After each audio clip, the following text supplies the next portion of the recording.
For the first time in 2 years, the 24 Hours of Le Mans is once again running in its regular time slot. That's right, the Triple Crown's final leg is once again running in June. We're not too far away now from the 2022 running of the 24 Hours of Le Mans. So if you've been around on the channel long enough, you know the score. In this video, we'll be going through all the notable entrants in each class for this year's race, as well as making our predictions. Let's start with Hypercar. 5 cars are coming to the race this year, with Glickenhaus bringing an extra car.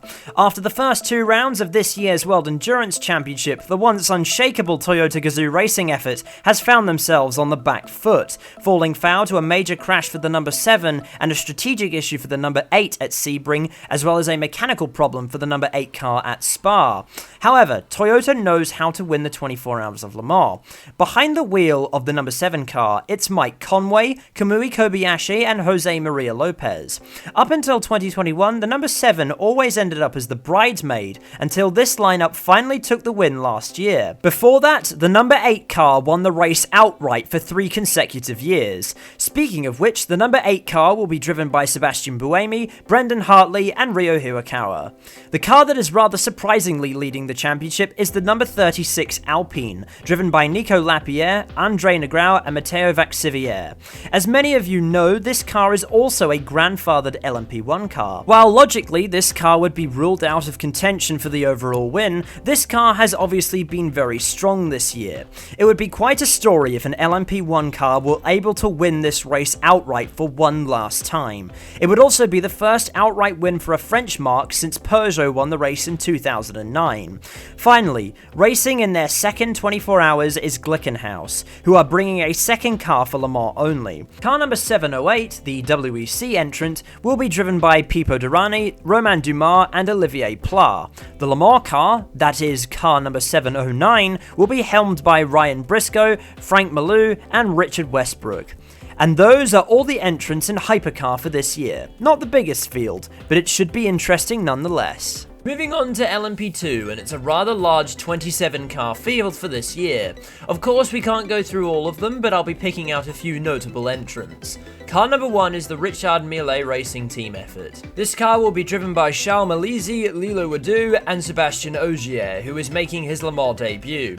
Rally fans will recognize that name. Ogier is an 8-time World Rally champion, but will his rally skills take this team to the top of the podium? Only time will tell. Car number 5, as we discussed in the WEC preview this year, is Team Penske, and they're returning to Le Mans for the first time since 1971. The Penske Oreca will be driven by Dane Cameron, Emmanuel Collard, and Felipe Nasr. The Prema Orlen team will be making their Le Mans debut with car number 9. The Italian Feeder Series team will be represented in their 24-hour effort by Lorenzo Colombo, Louis Delatraz, and Robert Kubica. United Autosports are perhaps one of the strongest LMP2 teams on the international sports car racing scene, actually having won the LMP2 class in 2020. Car number 22 will be driven by Felipe Albuquerque, Philip Hansen, and Will Owen. Car number 23 will be driven by Oliver Jarvis, Alex Lynn, and Josh Pearson, who at 16 and 117 days old will be the youngest driver ever to race at Le Mans. Moving on to the 27 CD Sport entrant. This is an LMP2 Pro Am entrant, and it's actually the only Ligier in the field. 26 out of the 27 car field are all using the Oreca 07 chassis, while the Spanish Asian Le Mans Series team will be using the Ligier JSP 217. The Ligier found itself out of favour with teams at the top level, not because it was bad, but because the Oreca was overwhelmingly successful. However, Le Mans is unpredictable, so you never know where they might finish. This car will be driven by Christoph Cresp, Michael Jensen, and Stephen Paulette. Let's talk about WRT. WRT are essentially bringing 3 cars to the race. 2 of them are running solely under the WRT banner, while the other is running under the Real Team by WRT banner. The 2 WRT lineups are fairly stacked. Car number 31 will be driven by Robin Freins, Sean Galayo, and Rene Rast. The 31 car is the defending LMP2 race winner. However, only Freins remains on the lineup from last year. Car number 32 is a Le Mans only car and will be helmed by Mirko Bortolotti, Rolf Innichen, and Dries van Tour. The real team effort car, Car 41 will be driven by Rui Andrade, Ferdinand Hatzberg, and Norman Nato. Into Europol competition are bringing 2 cars to the race. The 34 car will be driven by Alex Brundle, Esteban Gutierrez, and Jakub Śmiechowski.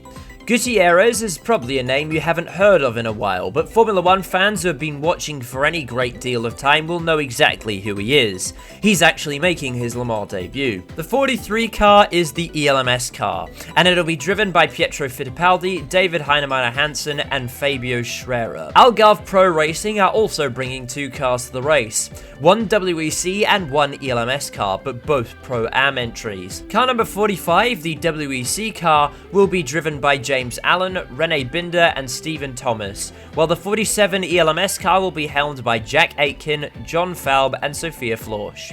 LMP2 is fairly stacked this year, but unfortunately I can't go through the entire field. But there are some notable entrants for this year's race. Moving on to GTE Pro, and it'll be the end of an era. This is the last time the GTE Pro class is racing at Le Mans. Thankfully, it's a reasonably healthy 7-car grid for this year's event, consisting of 3 Ferraris, 2 Porsches, and 2 Corvettes. The number 51 AF Corsa Ferrari will be driven by James Collado, Alessandro Pierguidi, and Daniel Serra, while the 52 sister car will be driven by Antonio Fuoco, Miguel Molina, and Davide Rigon. These, of course, are not the only 2 Ferraris in the field. Coming over from the US is the number 74 Riley Motorsports entry, in keeping with a fairly recent trend of privateer teams competing in the Pro class in the last couple of years.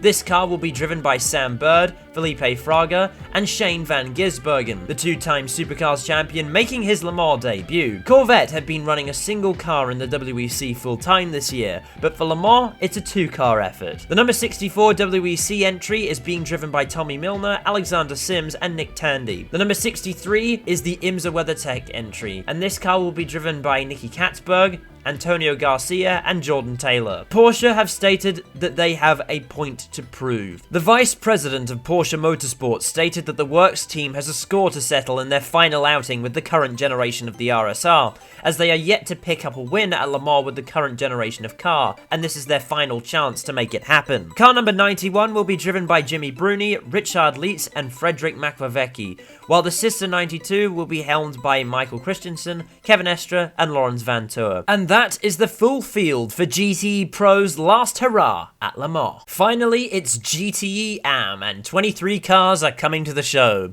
Surprisingly, there's actually quite a lot to talk about here. Let's start with what is perhaps one of the most hyped up entries in the field. Proton Competition are bringing 5 cars to the race, 2 under the Dempsey Proton banner, 1 under the Proton Competition banner, and another car racing under the WeatherTech Racing banner, as well as a final car technically racing under 2 banners, being the Hardpoint Motorsport car, which is technically Absolute Racing. I'll explain all of that in a moment. The 93 Proton Competition car is an ELMS entrant and has captured the attention of the world because its driver lineup consists of Matt Campbell, Zachary Robichon, and Hollywood star Michael Fassbender. There are of course the other 2 Dempsey Proton cars. Car number 77 will be driven by Sebastian Priaulx, Christian Reed, and Harry Tinknell, while car 88 will be driven by Jan Halen, Patrick Lindsay, and Fred Pordad. The 79 WeatherTech racing car will be driven by Julian Andlauer, Cooper McNeil, and Thomas Merrill. The last of the Proton entrants is where it gets a little complicated. The 99 Hardpoint Motorsport car was originally intended to enter the race with Rob Ferriol, Catherine Legg, and Adrian Delina. However, Hardpoint withdrew from the race, which promoted Absolute Racing, also a customer of Proton and a team that were on the reserve list, into the race. However, because of the ACO regulations, Absolute will be taking over and racing under the Hardpoint banner and will still be running car 99. Only this time it'll be driven by Andrew Harrianto, Alessio Picarillo, and Martin Rump. Aston Martin also has a relatively strong presence in the class, 3 WEC cars in fact. The number 33 TF Sport car will be driven by Ben Keating, Henrique Chavez, and Marco Sorensen. The Northwest AMR entry will be driven by Paul Dallalana, David Pittard, and Nicky Thiem. And the 777 D Station car will be driven by Charlie Fagg, Tomonobu Fuji, and Satoshi Hoshino. We can't, however, talk about GTE AM without talking about Ferrari. 12 of the 23 cars in the class are in fact Ferraris. Iron Lynx are bringing 4 cars to the race. Car 60 is an all-Italian WEC lineup consisting of Alessandro Balzan, Raffaele Giammaria, and Claudio Schiavone. Car 75 is a Le Mans only entry and will be driven by Pierre Arret, Christian Hook, and Nicolas Veron. Car number 80 is an ELMS entry and it'll be driven by Matteo Cressoni, Richard Heistand, and Giancarlo Fisichella. The final car in the Iron Lynx stable is the number 85 Iron Dames entry, the all-female lineup, driven by Sarah Bovey, Rahel Frey, and Michelle Getting. However, the prize for the most number of cars in the race goes to AF Corsa. In GTE AM, at least, they're bringing 5 cars to the race, 3 running under the AF Corsa banner and 2 under the Spirit of Race banner. The 21 AF Corsa car will be driven by Simon Mann, Christoph Ulrich, and the Kimi Räikkönen clone Tony Vilander. The 54 car is being driven by Francesco Castellacci, Thomas Floor, and fast Kiwi Nick Cassidy. The final car running under the AF Corsa banner is car 61, driven by Vincent Abril, Conrad Grunwald, and Louis Perret. The 55 Spirit of Race car is an ELMS entry and is being helmed by Duncan Cameron, Matt Griffin, and my old boss at SimGrid, David Perel, who's starting his second Le Mans and is also a Spa 24-hour winner. The other Spirit of Race car, car 71, is an all-French lineup consisting of Gabriel Aubry, Frank Desertou, and Pierre Raguez. With 5 cars in GTE AM, 2 cars in GTE Pro, and an additional car in LMP2, AF Corsa are bringing no less than 8 cars to the race. And that does it for GTE AM. So now it's time for the predictions. First things first, I think AF Corsa will score at least a class podium in one class or in one of the classes they're entered into.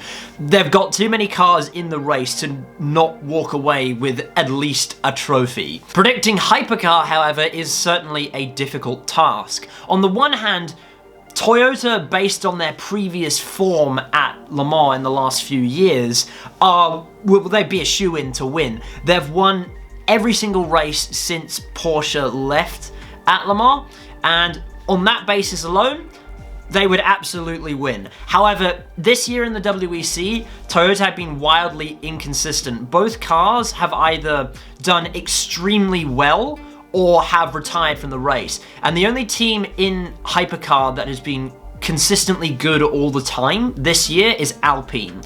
Now, of course, it's an older car, but if they can keep the car on the black stuff and they can avoid reliability issues, and if Toyota fall foul to the same inconsistency that they have experienced this year in the WEC, then I actually wouldn't put it past ALpine of taking the outright victory. In LMP2, I think it's going to be the number 31 WRT car. By far and away the strongest car in LMP2 as of recent times. Demolished everyone in the championship last year. In fact, including the races from last year and the early part of this year, I believe it's WRT have won 4 of the last 5 WEC races in LMP2. And despite the driver lineup change that they've experienced for this year, their form has still been just as good in the championship so far, and I wouldn't put it past them to win Le Mans again this year. In LMP2 Pro Am, I think it's going to be the number 83 AF Corsa car being driven by Alessio Rivera, Francois Perrodo, and Nicholas Nielsen. For GTE Pro, I'm going to go out on a limb, completely out on a limb here, because if I'm wrong, nothing happens, but if I'm right, I'm going to look like a genius, and I think it's going to be one of the 2 Corvettes that takes the win. I'm not going to pick a specific car because the odds of actually getting that correct are virtually nil. Finally, in GTE AM, there are just way too many Ferraris for at least one of them not to take the win. The question is which one? I don't want to say last year's winners and say AF Corsa, even though they are possibly the strongest Ferrari team in GTE AM. I want to just go out on a limb and say something different because that would be too easy of a prediction. So aside from them, I'm going to go and say that the winners for this year's class is going to be the number 80 Iron Lynx car, driven by Matteo Cressoni, Giancarlo Fisichella, and Richard Highstand. But what do you think? Comment below. I do actually read all of the comments, and I will most likely respond to you, so you may as well say something. Obviously, responding to all the comments nowadays is getting a little bit difficult considering how many of them there are. If you have put a comment on the channel recently, I will be getting to you eventually. I'm going to sit down, I'm going to answer all of them, so sit tight, I'll be with you in a moment. Keep adding your comments, it helps the channel grow, and I like reading them, and I very much like to see them. Also, please consider subscribing and liking the video. All of it helps the channel grow. You know the drill with the socials by now, but until next time, goodbye.